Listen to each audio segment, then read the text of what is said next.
నమస్తే, welcome to our channel. నేను పద్మిని. ప్రస్తుతంతో పాటు ప్రముఖ ఆధ్యాత్మికవేత్త, ప్రముఖ న్యూమరాలజిస్ట్, లక్ష్మీ నరసింహస్వామి ఉపాసకులు శ్రీమతి స్రవంతి గారు ఉన్నారు. మాట్లాడదాం. నమస్తే అక్క. నమస్తే పద్మిని. ఒక్కొక్కసారి రకరకాల సమస్యల రీత్యాక సడన్ గా భయం అనేది మొదలైపోతుంది, సడన్ గా యాంగ్జైటీ వచ్చేస్తుంది.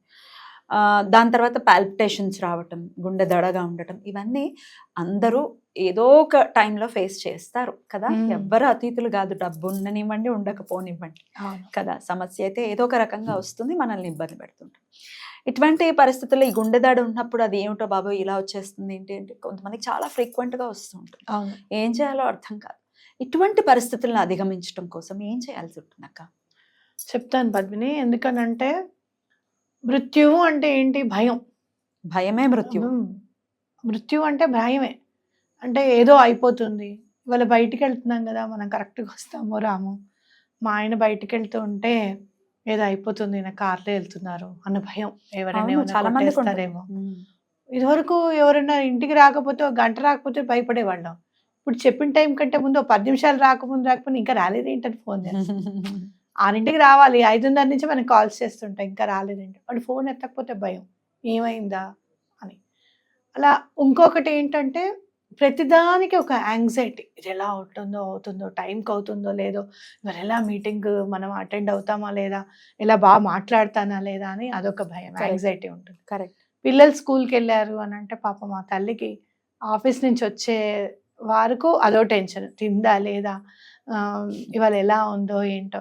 ఇలాంటి ప్రతి అనుక్షణం భయంతోనే బ్రతుకుతున్నాం మనం. శ్రీపాద శ్రీవల్లభులు ఏం చెప్పారో తెలుసా? అసలు భయం అనేది ఉండకూడదు, ఆ భయం అనేది లేకపోతే నీ ఆయుష్ పెరుగుతుంది అని చెప్తారు ఆయన. అంటే ఆయన చెప్పడం ఏంటి అని అంటే, ఆ భయం పెట్టుకోకు, నా మీద పూర్తిగా భారం వేసేయి, నీకు భయం ఏముంటుంది ఇంకా అని అంటారు. కానీ అంత నమ్మకం మనం జరించాలి కదా. ఆయన చెప్తున్న నమ్మకం మనం జరించాలి. ఇప్పుడు నేనున్నా ఇదివరకు నా హెల్త్ గురించి కానీ దేని గురించి నాకు భయం ఉండేది కాదు. నీకు తెలుసు కదా, ఎంత అయిపోతుంది, క్లియర్ అయిపోతుంది, ఏం లేదు పద్మిని, ఇంకొక డాక్టర్ చూపించుకుంటారా అక్క, నువ్వు హిస్టెక్టమీ గురించి చెప్తే, లేదు పద్మిని తీసేయాలి, నాకు తెలుసు, నాకు అర్థమైపోయింది, హిస్టెక్టమీ ఇంపార్టెంట్, అది చాలా. అంటే ఏమాత్రం భయం అనేది ఉండేది కాదు. కానీ ఇప్పుడు బావగారు లేరు, ఈయన లేరు కదా, నాకు ఏదొచ్చినా, కొంచెం జ్వరం వచ్చినా, అమ్మో నేను జాగ్రత్తగా ఉండాలి, నేను చాలా అలర్ట్గా ఉండాలి, పిల్లలు ఏమవుతారు రేపొద్దున అనే భయం, ప్రతి క్షణం భయమే. నిన్న అనుకున్నాను ఇట్లా భయపడకూడదు, నేను స్ట్రాంగ్గా ఉండాలి. భయం అంటే నేను మా మేనిఫెస్టేషన్ చెప్తుంది ఏమిటి, మీరు ఏం ఆలోచిస్తారు అది వస్తుందని చెప్తూ, నేను ఇలా ఆలోచిస్తున్నాను ఏంటి, ఏం కాదు, వాళ్ళ హ్యాపీగా అంటే వాళ్ళకంతా సమకూర్చగలుగుతాను, నేను తండ్రి లేని లోటు నేను కూడా తీర్చగలుగుతాను అన్న ధైర్యాన్ని నేను తెచ్చుకున్నాను. ఇవాళ నువ్వు అడిగేవాను. సుదర్శనుడు మహిమేమో ఇది. అవునవును, సుదర్శన నరసింహ హోమం చాలా బాగా జరిగింది పద్మిని. అలా మనకి భయం అనేది ఉండకూడదు అంటే కనుక ఇంకొకటి చెప్తా, మీరు ఫైనాన్షియల్ గా కూరుకుపోవడానికి కూడా మీ భయమే కారణం. ఇవాళ ఒక అప్పు ఉంది, వాడికి వడ్డీ కట్టాలి అని అంటే ఇంకో దగ్గర నుంచి తీసుకొచ్చి వడ్డీ కట్టడు. వాళ్ళ ఇంటికి వచ్చి వాళ్ళు పరువు తీసేస్తారేమో అని భయపడి, ఆ పరువు పోతుందేమో అని భయపడి ఇంకొకళ్ళ దగ్గర మళ్ళీ ఎక్కువ ఇంట్రెస్ట్కి తీసుకొచ్చి కట్టడం. ఇది మానేసేయండి, ఆ భయం అనేది వదిలేసేయండి. పరువు అనేది ఏంటి అని అంటే మన పిల్లలకి ఎంతో కొంత మనం అందివ్వగలగడం. మన ఇంట్లో వాళ్ళు ఎందుకు ఇలా చేసావు, ఈ డబ్బుని ఎందుకు పాడు చేసావు అని చెప్పి మన ఇంట్లో వాళ్ళు అడగకుండా ఉండడమే మనకి పరువు. మిగతా వాళ్ళది వదిలేసేయండి. ఇప్పుడు చాలా మాధ్యమాలు బోల్డ్ వచ్చాయి, మిమ్మల్ని ఇబ్బంది పెడతాము అని అనడానికి వీలు లేదు అనేది గుర్తుపెట్టుకోండి. ఎక్కువ రేట్ ఆఫ్ ఇంట్రెస్ట్కి అసలు అప్పు చేయడానికి ముందుకు వెళ్ళకండి. కాబట్టి ఈ నేను చెప్పే స్విచ్ వర్డ్ కనుక చదువుకుంటే ఈ అనవసరమైన భయాల నుంచి తప్పకుండా మీరు బయటకు వచ్చేస్తారు. అమ్మవారి కాలు పట్టుకొని, అమ్మవారే ఉన్నారనుకొని చేయండి. కాలహంత్రి సర్వవ్యాధి ప్రశమని, కాలహంత్రి సర్వమృత్యు నివారణి. వ్యాధి ఏంటి? భయపడ్డమే వ్యాధి. అవును, ఎప్పుడు ప్రతిదానికి భయమే. మా మైత్రి అంటుంది, ఏమిటమ్మా ప్రతిదానికి భయపడతావేంటమ్మా నువ్వు అని అంటారు. అనిపిస్తుంది ఒక్కొక్కసారి. అంటే ఇంకొకటి, చిన్నప్పటి నుంచి చాలా ప్రాబ్లమ్స్ చూడడము, అలాంటి దాని వల్ల కూడా మన మైండ్ సెట్ అట్లా మారిపోతుంది. కాబట్టి సర్వవ్యాధి ప్రశమని, అసలు అలాంటి భయాలే లేకుండా చూసే అమ్మవారు అనమాట.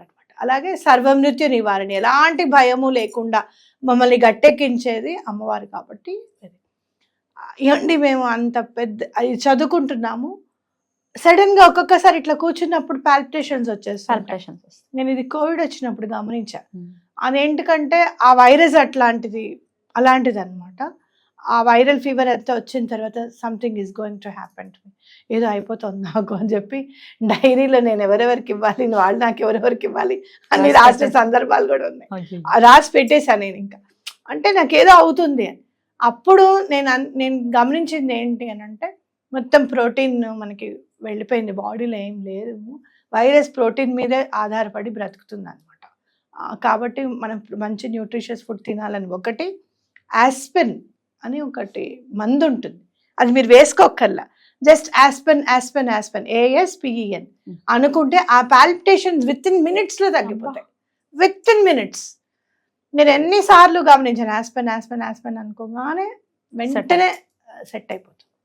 ఇంకొకటి, నాకు ఏదైనా ప్రాబ్లం రాబోతోంది నాకు అనుకుంటే కుడికన్ను అదురుతుంది, ఇంకోటి ఇక్కడ ఇండికేషన్ వస్తుంది.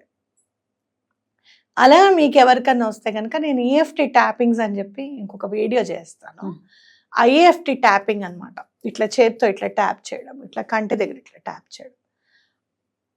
రాబోయే కష్టము ఒకవేళ వచ్చినా రేపు పొద్దున మనకి కష్టం లేకుండా ప్లాన్తో వస్తుంది, లేదు అంటే గనక అది రాకుండా ఉండిపోతుంది. మీకు ఇంట్యూషన్ పెరుగుతున్న కొద్దికి ఏదైనా వేరే వాళ్ళ గురించి ఎక్కడన్నా వినాలన్నా కూడా, ఎవరన్నా తెలిసిన వాళ్ళు బాగా పరిచయస్తులు, ఓ సినిమా యాక్టర్, ఓ పొలిటీషియన్, వాళ్ళు పోతారు అనుకున్నప్పుడు కూడా మీకు బ్యాడ్ ఇండికేషన్స్ వస్తాయి. సో వెంటనే ఆ EFT అనమాట ఇట్లా ట్యాపింగ్ చేయడం అక్కడ. సో అక్కడ కామ్ డౌన్ అవుతుంది. ఆస్పెన్ అనుకుంటూ ఉంటే ఆ పాల్పిటేషన్స్ అన్ని కూడా తగ్గుతాయి. అమ్మా అమేజింగ్ అక్క, చాలా బాగా చెప్పారు. అయితే ఈ కాలహంత్రి అనే మంత్రం చెప్పారు కదా, 108 times చేయాలా? 20 times, 21 times, 42 times. 42 times. ఇందాక మనం రాసుకునేటప్పుడు చెప్పుకున్నాం. 42 times చదివితే చాలా మంచిది. లేదు అనుకుంటే గనక 108 times చదివితే ఇంకా మంచిది. అద్భుతం. ఇది లలితా సహస్రనామంలో కూడా ఈ నామం వస్తుంది కదా, సర్వ మృత్యు నివారిణి అని కూడా మనం అనుకుంటాం. సర్వవ్యాధి ప్రశమని సర్వ మృత్యు నివారిణి అని వస్తున్నాం. అవును, అద్భుతంగా తెలియజేశారక్క. డెఫినెట్ గా ఈ పాల్పిటేషన్స్ వస్తుందంటే ఈ గుండె దడ వచ్చేయటం, అది ఎందుకో అర్థం కాదు పాపం, చాలా మందికి కూడా అర్థం కాదు. డెఫినెట్ గా సమ్ డెఫిషియన్సీ ఉంది అండ్ మనసులో కూడా ఒక బెంగ ఉంది. అవును, అప్పుడు అది రిఫ్లెక్ట్ అవుతుంది. సో మెడికల్ కేర్ మరీ ఎక్కువైపోతే మెడికల్ కేర్ అనేది అవసరం, కానీ అన్నిటికంటే సుప్రీం అండర్ లో మనం ఉన్నాం అని అంటే ఏం మెడికల్ కేర్ ఏం వెళ్తే ఏం లేదా, మనం అనవసరంగా బాధపడుతున్నాం. ఇంకెక్కువగా మాట్లాడితే ఇంకో 4-5 రోజులు అయిన తర్వాత సైకియాట్రిస్ట్ దగ్గరికి వెళ్ళిపోని చెప్తారు. మరి బాధ అనిపిస్తుంది అట్లా, ఏంటి నేను చెప్తున్నది వీళ్ళకి అర్థం కావట్లేదు అని అనిపిస్తుంది. ఆ తర్వాత నాకు కోవిడ్లో ఉన్నప్పుడు నాకు అనిపించింది, అంటే ఏమవుతుందో, ముగ్గురు ఉన్నారు కదమ్మా, వాళ్ళు ఎవరికి రావద్దు కదా, నేనే రూమ్లో ఉండిపోయాను. చిన్నపిల్లలు, మైత్రి అప్పుడు ఇంకా 10th చదువుకుంటుంది, ఎలా ఉంటారా, ఎలా చేస్తారా, వాళ్ళకి వస్తే ఏంటా భయం కదా చాలాను రాలేదని చెప్పి, వాళ్ళకి రాలేదు. అండ్ ఆ భయం మాత్రం బాగా ఉండిపోయింది మనసులో. ప్లస్ అది కాకుండా వ్యాధి అట్లాంటిది వచ్చిన తర్వాత టెన్షన్స్ అవి ఉంటాయి. పాల్పిటేషన్స్ నేను చూసాను, చాలా ఏదో అయిపోతుందన్న భయం ఖచ్చితంగా ఆవహిస్తుంది. ఆస్పెన్ మాత్రం చాలా బాగా పనిచేస్తుంది. ఖచ్చితంగా వినియోగించుకోండి. చాలా అద్భుతంగా తెలియజేశారక్క, కృతజ్ఞతలు. నమస్తే అక్క. నమస్తే.